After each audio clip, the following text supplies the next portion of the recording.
JNPT township hospital या ठिकाणी आज दुपारी बोट दुर्घटनेमधील एकूण 28 इसम घेऊन आले होते।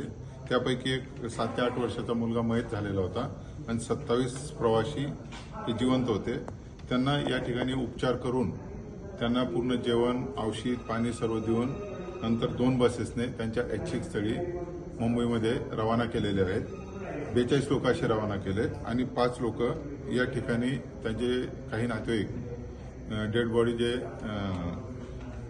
मोरा पोलीस स्टेशनच्या हद्दीत नेव्हीचे जे हॉस्पिटल आहे त्या ठिकाणी 2 डेड बॉडी निष्पन्न झाल्याने हे तिकडे 5 लोक गेलेले आहेत आणि उर्वरित लोक या ठिकाणून आपापल्या सोयीनुसार रवाना झालेले आहेत। असे 57 लोक इथून गेलेले आहेत। आता त्यातील एक महिला थोडंसं उपचार घेऊन ती आता कुर्ला इथे जात आहे त्यांच्या नातेवाईकांकडे।